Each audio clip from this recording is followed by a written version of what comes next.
नमस्कार दोस्तों, एस्ट्रोलॉजर कपिल मिश्रा में आपका बहुत बहुत स्वागत है। आज हम बात करने वाले हैं विशेष रूप से मित्रों कि जिनकी कुंडली में यदि विशेष रूप से ऐसे ग्रह मौजूद होते हैं तो या तो वो व्यक्ति नपुंसक होता है या वो व्यक्ति लिंग रोग से परेशान होता है या उसको बवासीर की शिकायत होती है। तो ये वीडियो बहुत ही ज़्यादा इम्पोर्टेंट है। तो सबसे पहले मैं आपको बता दूं कि वो कौन कौन से ग्रह हैं जो स्त्री नपुंसक और पुरुष नपुंसक की श्रेणी में आते हैं। तो सबसे पहले मैं आपको बताना चाहूंगा कि शनि को शूद्र ग्रह की श्रेणी दी गई है। शनि शूद्र ग्रहों की श्रेणी में आते हैं, वहीं राहु और केतु ये वायु प्रधान ग्रह माने गए हैं। अब यहां पर आपको मैं कुंडली का भाव भी समझा देता हूं। ये जो यहां पर इसको हम प्रथम भाव कहते हैं, इस भाव में जब ग्रह होता है तो इस भाव में सबसे अच्छा माना जाता है सूर्य को, क्योंकि यहां पर सूर्य उच्च के भी होते हैं और यहां पर सूर्य के रहने से व्यक्ति अपने जीवन में शासन प्रिय हो जाता है। ऐसा व्यक्ति अपने जीवन में उन्नति को प्राप्त करता है, जॉब को प्राप्त करता है, जिसका यहाँ पर सूर्य होता है। भले ही राशि यहाँ पर कोई भी हो सकती है, लेकिन अगर लग्न में सूर्य बैठा हुआ है तो ऐसा व्यक्ति थोड़ा सा अनुशासन प्रिय होगा, क्रोधी होगा, लेकिन ऐसा व्यक्ति स्वाभिमानी होता है। ध्यान रखिएगा। वहीं आपको बता दूं कि ये भाव विशेष रूप से हमारे मस्तिष्क का प्रधान होता है। द्वितीय भाव वाणी का होता है। तृतीय भाव विशेष रूप से मित्रों बल और भुजाओं का होता है। चौथा भाव हमारे कंठ के अर्ध भाग का होता है। पंचम जो होता है वो हमारे पेट का भाव होता है। षष्ठम जो भाव होता है वो टुड़ी के नीचे का भाग माना जाता है और सप्तम जो भाग होता है वो गुप्तांग को विशेष रूप से प्रभावित करता है। लेकिन अष्टम जो भाव होता है वो गुप्तांग ही होता है, मतलब पीछे का भाग और आगे का भाग जो है वो विशेष रूप से पीछे का भाग सप्तम और आगे का भाग अष्टम कहा जाता है। नवम भाव को हम विशेष रूप से अपने ऊपर की जो जंघाएं होती हैं इनको मानते हैं। सप्तम से यहां से नवम से दसम भाव जो होता है मित्रों वो विशेष रूप से घुटनों को प्रभावित करता है और पिडलियां एकादश भाव को कहते हैं और पंजे 12वें भाव को कहते हैं। अब इस विषय को ध्यान से आपने समझ लिया। अब मैं आपको बता रहा हूं वो जो है बहुत खास। लिंग में रोग किन लोगों के हो जाता है? गुप्तांग का विशेष रूप से रोग हो जाता है, धातु रोग हो जाता है। ऐसी स्थितियां कब बनती हैं? तो सबसे पहले आपको बता दूं, यदि राहु लग्न में बैठे हो और राहु के साथ में यदि बुध की युति हो जाए तो ये नपुंसक योग बन जाता है। ध्यान रखिएगा। अब यहां से अगर यही राहु किसी की कुंडली में अष्टम भाव में हो तो यहां पर ये नपुंसक विशेष रूप से ऐसा व्यक्ति नपुंसक हो जाता है। पुरुष नपुंसक और स्त्री नपुंसक। अब पुरुष नपुंसक कौन है?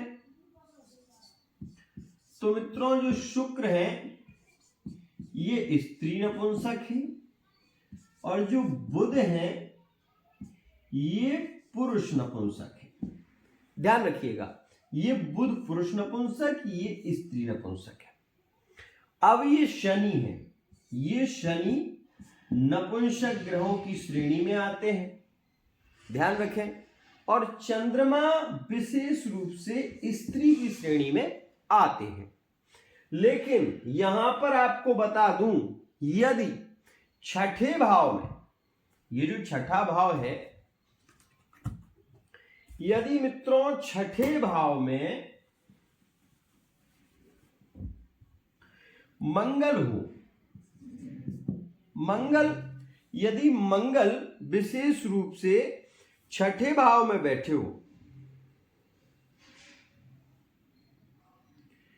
तो यहां पर आप ये मान लें, अगर मंगल छठे में हो, राहु की दृष्टि से दृष्ट हो, यहां पर राहु बैठे हो, तो ऐसी स्थिति में अधिक संभावना है कि व्यक्ति जो है वो लिंग रोग उसको हो सकता है। मतलब उसको या तो योनि में विशेष रूप से बीमारी हो सकती है, और उसको लिंगानुपंद मतलब खुजली, इन्फेक्शन इत्यादि की शिकायत भी रहेगी, और ऐसा व्यक्ति नपुंसक हो जाता है। राहु वायु प्रधान ग्रह है और मंगल यहां पर बैठते हैं और बुध यहां पर और हो, तो ऐसे व्यक्ति की स्थितियां काफी बिगड़ जाती हैं। ऐसे व्यक्ति को हम ये कह सकते हैं कि यह अच्छा योग नहीं है। ध्यान रखिएगा।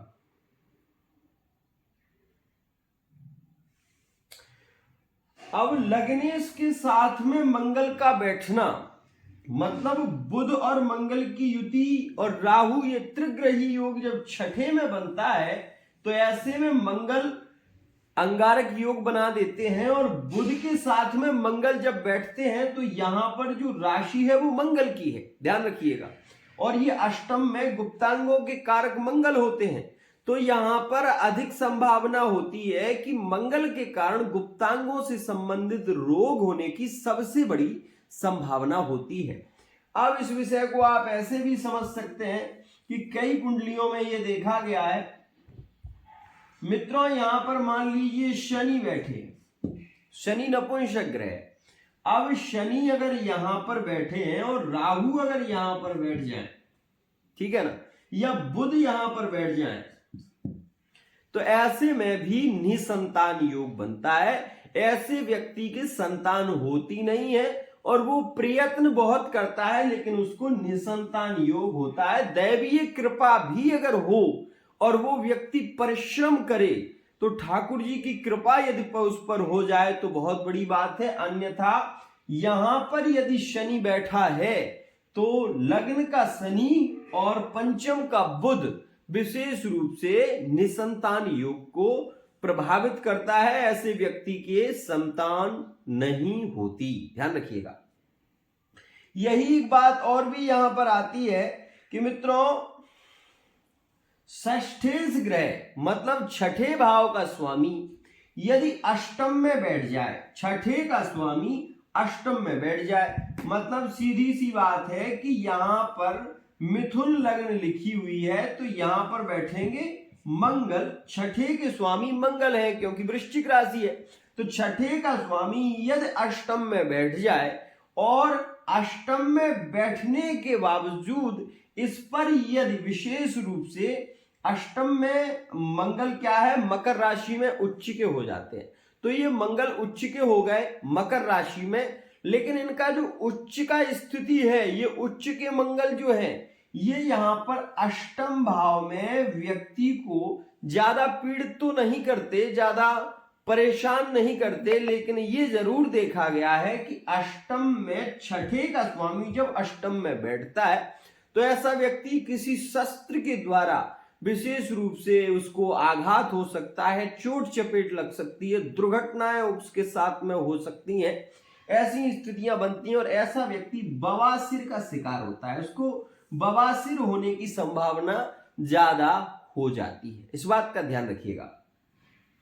वहीं पर मित्रों एक सूत्र है कि विशेष रूप से सूर्य यदि लग्न का स्वामी सूर्य हो, ठीक है ना, लग्न का स्वामी सूर्य हो और सूर्य बैठ जाए अष्टम में, मान लीजिए सूर्य अभी यहां पर बैठे, यहां के स्वामी हो, मतलब यहां सिंह राशि हो, ठीक है, और ये सिंह राशि होकर विशेष रूप से यदि सूर्य अष्टम में बैठ जाए या छठे में बैठ जाए तो ऐसे व्यक्ति का बाल्यकाल में ही बालों का सफेद होना और बालों का झड़ना जल्दी शुरू हो जाता है। तो मित्रों ये एक विशेष जानकारी थी जो मैंने आपको दी। आगे मैं आशा करता हूं ये वीडियो आपको पसंद आई होगी। वीडियो यदि पसंद आई है तो चैनल को सब्सक्राइब करना ना भूलें।